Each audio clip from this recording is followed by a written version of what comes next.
A heroína do romance é muito mais famosa do que você imagina, não é mesmo? De outubro de 2004 a abril de 2005, a exatos 28 anos depois da versão da Globo, a Escrava Isaura retornou ao vídeo em uma nova adaptação.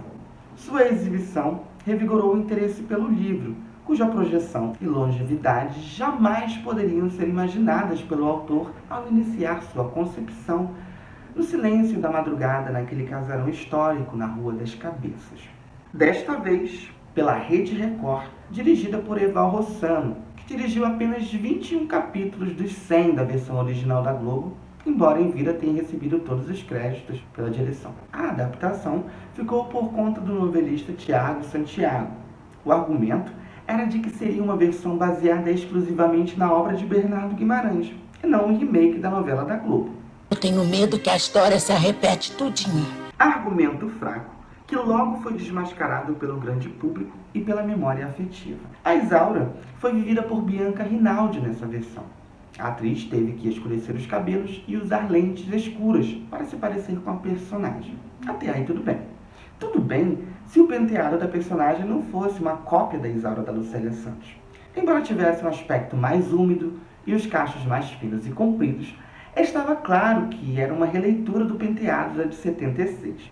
E se era para começar do zero, por que imitar o cabelo da outra? Sem contar que várias sequências dessa nova versão se aproveitava de deixas do texto do Gilberto Braga, como a ideia de Leôncio de interditar o pai judicialmente, porque na novela da Record o personagem coloca em prática. Eu vou conseguir um atestado legal, garantindo que o senhor não está em seu juízo perfeito.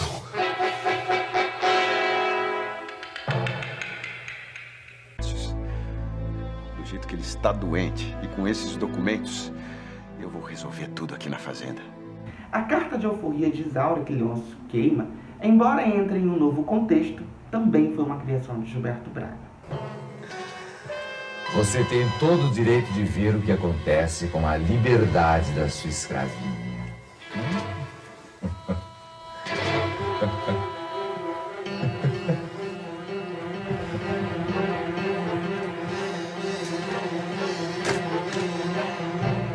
A sua liberdade virando cinza. Isaura chamar sua senhora de madrinha também não existe no livro, ou seja, mais uma cópia da versão da Globo. Pois a madrinha me prometeu que pedirá ao comendador para me libertar.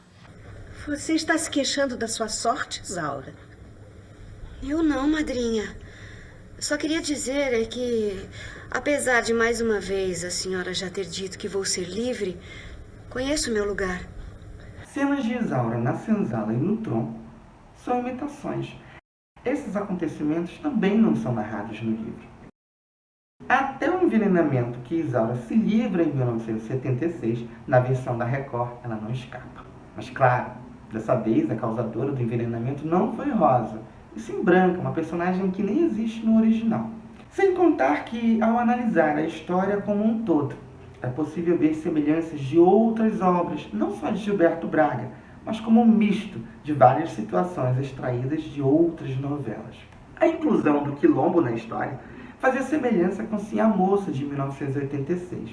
Até quando o diretor tenta inovar, a fim de esticar a novela e se aproveitar do ibope, quando cria um suspense em volta do assassinato de Leôncio, faz parecer uma cópia de Quem Matou Odete Roitman, também de Gilberto Braga. Acho que o autor se preocupou tanto em copiar e pincelar cenas de outras obras e agregar na sua, que acabou esquecendo de dar a Isaura dois sinais fundamentais à personagem, os que já citei ainda há pouco enquanto falava da Isaura da Lucélia. Esse descuido fez com que a sequência mais importante da história quase perdesse o sentido. Isaura não tinha um sinal que a denunciava como escrava fugida, ou seja, se ela mesma não se acusasse, ninguém poderia acusá-la. O sinalzinho da face, também citado no livro, não aparece nessa Isaura. Essa versão trazia dois atores da versão original de 1976. Na abertura também tinham pinturas de Debré, o que tornava quase igual à abertura da Escrava Isaura da Globo.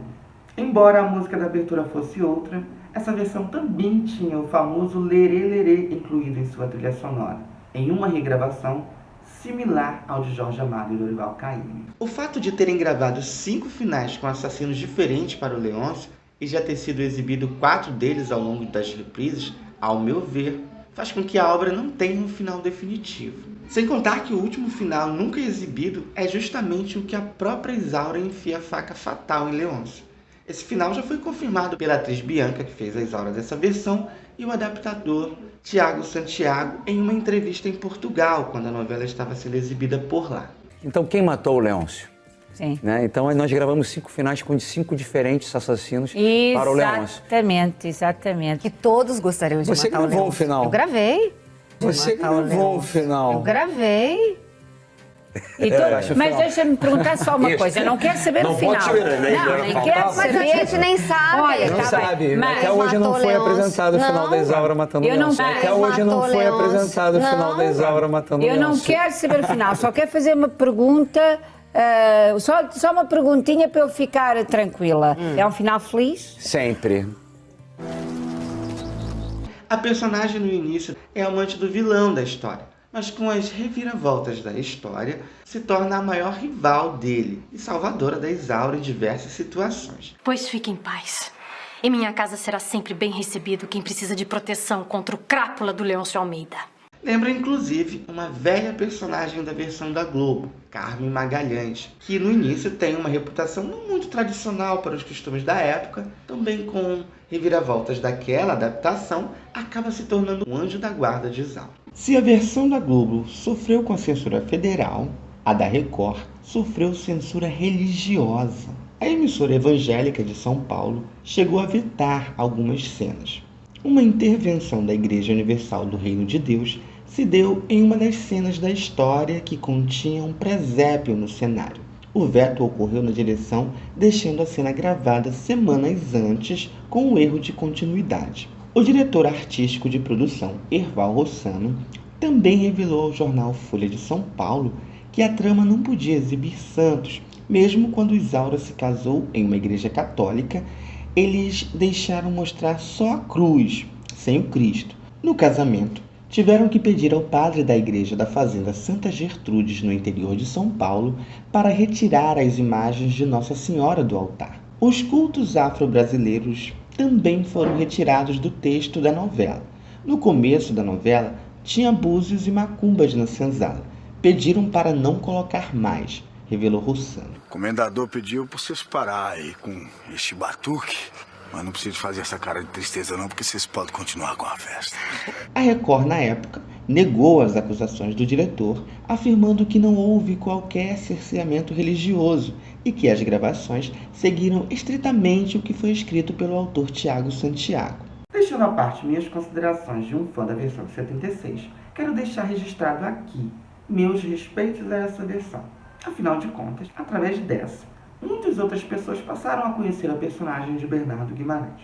Com mais de 22 mil metros quadrados de construção e arquitetura francesa que pertenceram ao Barão do Rio Claro e ao Conde de Prates, contendo casa de colonos, senzala e estação de trem, que seriam importantes para o enredo da trama. As cenas internas foram feitas nos estúdios da Barra Funda, que pertencem à Rede Record, em um espaço de 2.000 metros com cenários e camarins. Os figurinos de época foram feitos sob encomenda, contendo cerca de 2.000 peças. As vestimentas femininas chegavam a pesar cerca de 20 quilos, contendo calçolas, saiotes, cintas e crinolina. As gravações encerraram em 27 de julho de 2004. Contou com as atuações de Bianca Rinaldi, Leopoldo Pacheco, Theo Becker, Renata Domingues, Patrícia França, Maiara Magri, Jackson Antunes e Maria Ribeiro. Exibição internacional.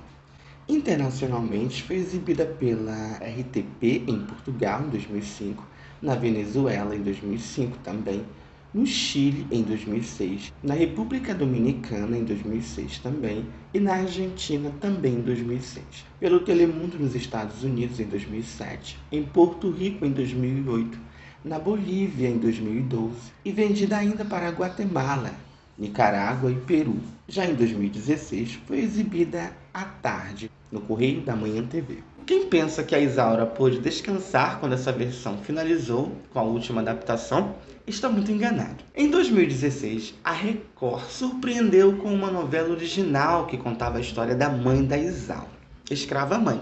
Era a primeira vez na história da televisão brasileira e mundial que uma coisa dessa acontecia. Em 141 anos desde a publicação do livro e em 87 anos desde a primeira vez que Isaura ganhou vida pela primeira vez no cinema, era também a primeira vez que existiria o spin-off desse grande sucesso.